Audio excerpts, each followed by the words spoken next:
Hi hello வணக்கம், இது உங்கள் சிவி ஜோன். ஸோ எல்லோரும் எப்படி இருக்கீங்க? இப்போ பார்த்தீங்கன்னா இன்னொரு தகவல் ஒன்று வந்திருக்கு. என்னென்னா இந்த பணப்பட்டி எடுக்கிறதுக்கு இல்லத்தவர்கள் முயற்சி பண்ணி 18 லட்சம் எடுத்துகிட்டு வெளியே போயிட்டார் அப்படின்ற மாதிரி தகவல் வந்து பயங்கர பூதாகரமாக வெடிச்சிருக்கு. ஆனால் அதுக்கு ஏன் காரணம், என்ன காரணம் அப்படின்றது இப்போ தான் வந்து தெரிய வருது. என்னென்னா இப்போ காலையிலேருந்து பார்த்தீங்கன்னா முதல்ல வந்து 5,13,000 சம்திங் இருந்தது. அதுக்கப்புறம் 3 லட்ச ரூபா வந்து இந்த சீக்ரெட் டாஸ்க் மூலமாக வந்து வின் பண்ணாங்க. அதில் 8 லட்ச ரூபா மொத்தமாக 8,13,000 வந்தது. அதுக்கப்புறம் இந்த எல்பிடபிள்யூ டீம் அவங்க வந்துட்டு 5 லட்ச ரூபா ப்ரைஸ் பண்ணி அங்கே ஆட் பண்ணுறோன்னு சொல்லிட்டு ஒரு விஷயத்தை வந்து பண்ணவுடனே எல்லாருக்கும் ஷாக்கு. ஏன்னா 5 லட்சத்தை ஆட் பண்ணவுடனே அது எவ்வளோ ஆச்சுன்னா 13 லட்ச ரூபா ஆச்சு. 13,08,000 ரூபா ஆயிடுச்சு. ஸோ எல்லாருக்குமே இப்போ வந்துட்டு என்னடா இது 13 லட்சம், ஆஹா எடுக்கலாமா வேண்டாமான்னு யோசிக்கிறாங்க. யோசிக்கிற டைமில் அரோரா என்ன சொல்ல வராங்கன்னா, எடுக்கணும் தான் யோசிக்கிறேன், பட் டிக்கெட்டு ஃபினால் எனக்கு கிடச்சிருச்சு.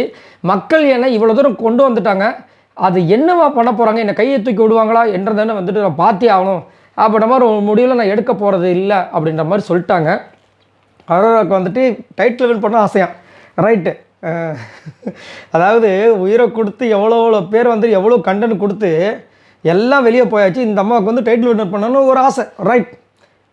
இப்போ வந்துட்டு அது ஒரு பக்கம் போக எல்லோரும் சேர்ந்து என்ன பண்ணியிருக்காங்க, இவர் கேட்டிருக்காங்க, நீ உன்னோட ஃபினான்ஷியல் சுச்சுவேஷனை யோசிச்சு பாரு, உனக்கு மணி நீடடா இல்லையான்றது யோசிச்சுட்டு அதுக்கப்புறம் முடிவு பண்ணு. ஏன்னா ஒன்று, அதாவது 2 பேருக்கு வந்து அந்த பணம், ஒன்று அந்த பணப்படி தூக்குறவங்களுக்கு, இன்னொன்று டைட்டில் வின்னருக்கு.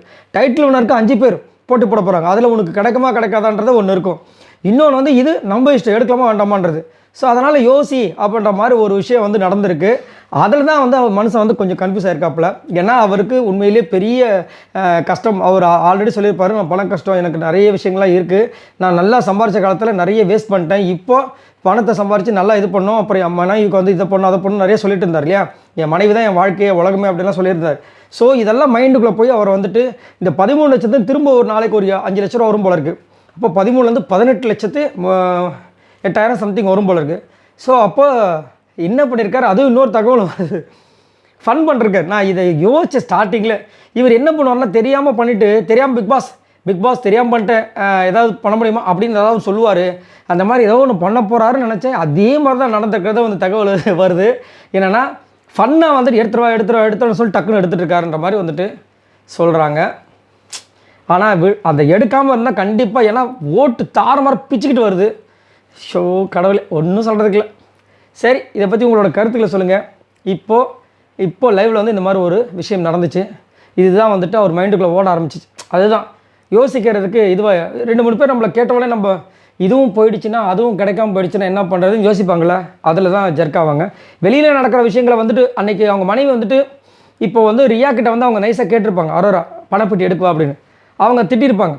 அதே மாதிரி இவரும் வந்து கேட்டிருக்கலாம், ஏதாவது யோசிச்சிருக்கலாம்.